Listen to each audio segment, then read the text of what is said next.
غزوہ احد میں حضور جانے کائنات صلی اللہ علیہ وسلم کے منہ شریف پہ ایک پتھر لگا، آپ کے لبہائے مبارک زخمی ہو گئے، خون بہنے لگا۔ اس کو بند کرنے کی کوشش کی لیکن خون بند نہیں ہوا۔ حضور کے ایک بوڑھے صحابی حضرت مالک بن سنان کہتے یا رسول اللہ اگر اجازت ہو تو میں بند نہ کر دوں۔ حضور نے فرمایا اجازت ہے۔ اب ہم ہوتے تو کیسے بند کرتے تھے؟ کپڑا لیتے ہیں اور ہونٹوں پہ لگاتے، زیادہ کوئی اپنا ہاتھ لگاتے، ہاتھوں سے صاف کرتے۔ مالک بن سنان نے یار کیا انداز اپنایا، حضور کے لبوں کے ساتھ اپنے لب لگا کے حضور کے خون کو چوس لیا ہے۔ وہ خون حضرت مالک بن سنان کے اندر چلا گیا ہے۔ تیرا میرا خون نکلے ناپاک ہے، بدن کو لگ جائے وہ جگہ ناپاک ہو جائے گی، کپڑے کو لگ جائے کپڑے کا وہ حصہ ناپاک ہو جائے گا، لیکن یہ خون تو مصطفیٰ کا ہے نا۔ مالک بن سنان نے پیا ہے۔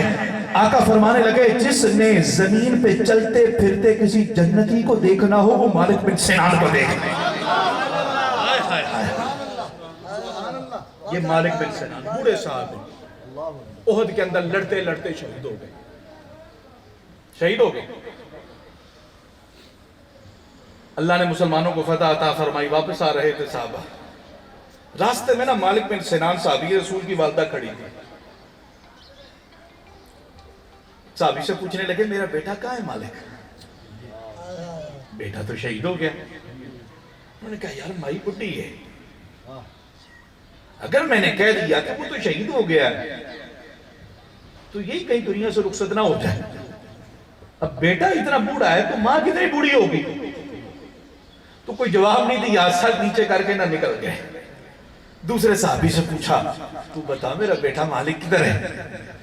انہوں نے بھی نہ کوئی جواب نہ دیا اور چل دیے۔ تیسرے سے چوتھے سے پانچویں سے چھٹے سے کئیوں سے پوچھا، کسی نے جواب نہیں دیا۔ پیچھے سے ابو بکر صدیق آ رہے تھے۔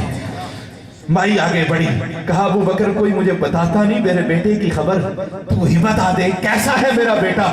ابو بکر نے جو نگاہیں اٹھائی دیکھا یار مائی ہے بڈھی ہے، اگر میں نے کہہ دیا کہ وہ تو شہید ہے مر گیا ہے چلا گیا ہے تو یہی کہیں نہ دنیا سے چلی جائے۔ تو ابو بکر صدیق کے دل میں نہ رحم آ گیا، فرمانے لگے مائی پریشان نہ ہو، تیرا بیٹا پیچھے آ رہے ہیں، تیرا بیٹا پیچھے آ رہا ہے۔ اب مالک بن سنان جن کی روح نکل گئی، تلوار چلی خون بہ گیا اور جسم سے روح پرواز کر گئی، لیکن ابو بکر کے زبان سے یہ نکلا وہ پیچھے آ رہا ہے۔ اللہ نے روح کو دوبارہ لٹایا ہے، مالک بن سنان چلتے ہوئے آ گئے۔ نعرہ تکبیر، نعرہ رسالت، نعرہ رسالت، نعرہ تحقیق، نعرہ حیدری، گلی گلی لگن لگن، گلی گلی لگن لگن، مصطفیٰ کا سفر۔ سمجھ آ رہی ہے آپ لوگوں کو؟ یہ ہوتا ہے صدیق، اور صدیق میں اور تو نہیں کہہ رہے ہیں۔ باب مدینۃ العلم، حسن و حسین کے بابا علی المرتضی شیر خدا فرماتے ہیں ابو بکر کو جو صدیق کہا جاتا ہے یہ ہم نے نہیں کہا ہے، اللہ نے آسمانوں سے اتارا ہے۔ صدیق اللہ نے آسمانوں سے اتارا ہے، یہ میں نے کسی مولوی کی بات نہیں بتائی، مولا کائنات کی بات بتائی۔